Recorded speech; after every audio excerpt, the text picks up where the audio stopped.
चालाक औरत। कैलाश पर्वत के समीप एक छोटा सा गांव था। वहाँ के लोगों में इस बात की आम चर्चा थी कि इस चोटी पर एक राक्षस रहता है।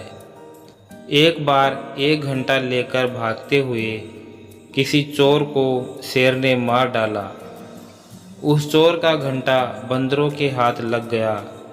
उस घंटे को ले जाकर बंदरों ने सारे जंगल में बजाना शुरू कर दिया।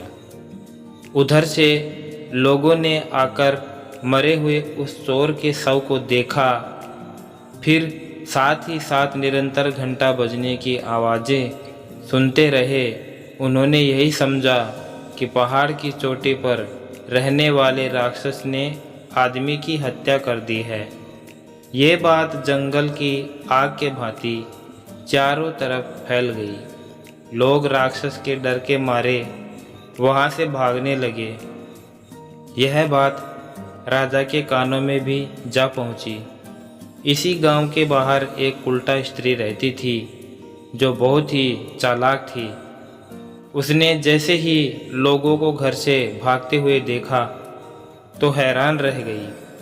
आखिर इस घंटे के पीछे क्या रहस्य है, यही जानने के लिए उस जंगल की ओर निकल पड़ी। वह बहुत चालाक थी।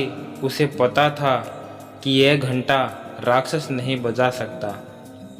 वह स्त्री उस घंटे की आवाज़ सुनते सुनते बंदरों तक पहुंच गई। उसने हंसकर दिल ही दिल में कहा, ओ तो ये है सारी कहानी उस राक्षस की। अब तो मैं सीधा राजा के पास जाऊंगी और उनसे कहूंगी कि इस खूनी राक्षस को अपने बस में कर सकती हूँ।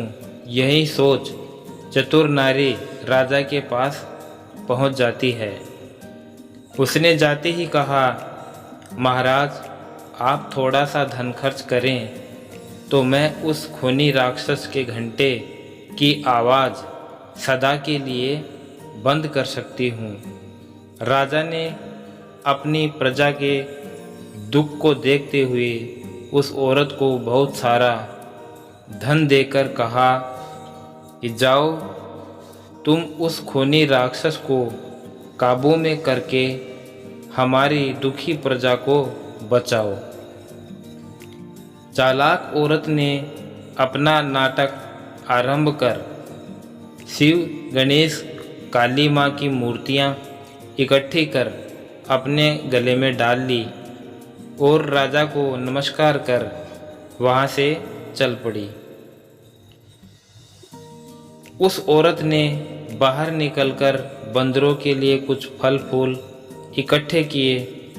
उसने उन फलों को उस पर्वत पर रख दिया जहाँ से बंदरों के घंटे की आवाज़ आ रही थी।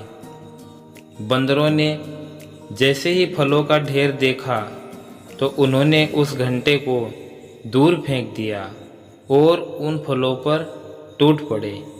बस फिर क्या था, वह स्त्री झट से उस घंटे को उठाकर गांव की ओर बजाती हुई आ गई। गांव के सारे लोग हैरानी से उस नारी को देखने लगे। वे यह समझ गए कि इस औरत ने राक्षस को अपने वश में करके घंटा उससे छीन लिया है। गांव के सारे लोग हैरानी से उस नारी को देखने लगे। वे समझ गए कि इस औरत ने उस राक्षस को खुद अपने वश में करके घंटा उससे छीन लिया था। बस फिर क्या था, सभी गांववासी उस चतुर नारी को देवी समझकर उसकी पूजा करने लगे। इसलिए मैं कहता हूँ महाराज, खाली किसी आवाज़ से डरना नहीं चाहिए।